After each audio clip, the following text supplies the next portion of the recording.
duleedka degmada Gabiley ee Soomaaliland waxa ku nool nin ku dhashay gacmo la'aan oo kamid ah ardayda dugsiyada sare ee Soomaaliland.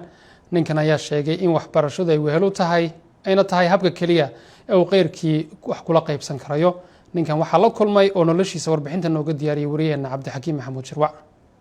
علمي داهر عبد الله واسقاري صدن شركو دقان دولاد كوقوي ee magaalada Gabiley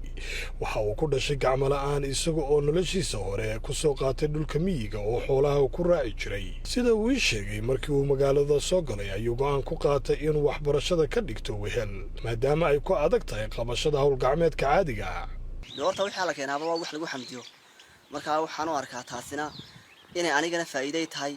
inta kale ee ila joogtay ila galaaska amba iskuulka ka midana amba kale ay aragtaan inay u tahay way aragtinimo oo ay u tahay dhiirigelin baan arkaanu aniguna waxaan isleeyahay qayrka wax wad kula qaybsan kartaa sida dugsigan qalax oo cilmi waxbarashada ka wato ayaa hoyga u degan yahay qiyaastii 2 kiiloomitir u jira waxaana uu subaxii u jarmaadaa isagoo adeegsanaya cagiisa amaba u soo lugeynaya isla markaana qoorta ay u suran tahay boorsadiisa uu ku wato buugaagta dugsiga walow ay culays ku keento xilliyada qaar dadka kale way xuloo bareen ma baranayaa laakiin in yar baa jirto oo xaqii maaragta dhaqsihii kolka qalinka la qorayo ayaa xaqii dhaqsihii baa in yar culays aan dareemaya lugta oo ay gacantii ka culus tahay waxaa horta ugu culays badan waxay noqotay socodkii buugaada la qaadanay qoorta la sulinay ayay qoortiina culays ku noqotay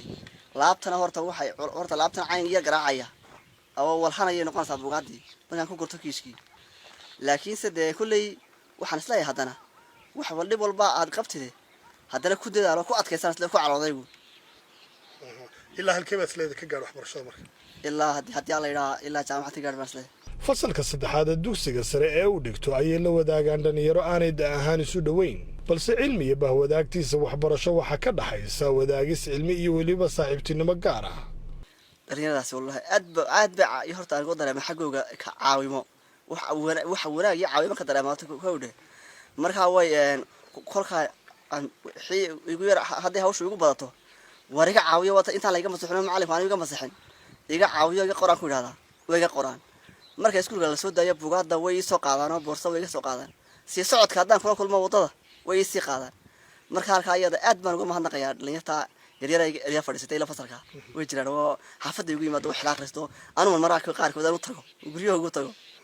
way jiraan iyadoo uu kala siman yahay dadka kale baahiyaha nololeed ee caadiga ah ayaa uu wehel la noqday adeegsiga lugihiisa hadday noqoto labis cunto iyo weliba wixii la halmaalay ee u baahdo walow ay ku adag tahay qubaysiga iyo weliba istijadu hase yeeshee waxa uu qabaa inay mudan tahay gacan qabasho isaga iyo weliba dadka kale ee la midka ah horta aragtidayda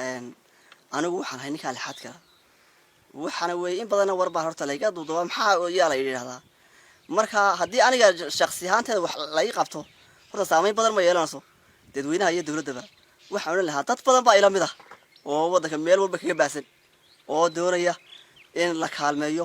oo noloshooda la kabo doonaya waxa uu leeyahay aniga iyo kuwa kale ila midaba war waxba shakhsi saameyn male wax loo qabtaa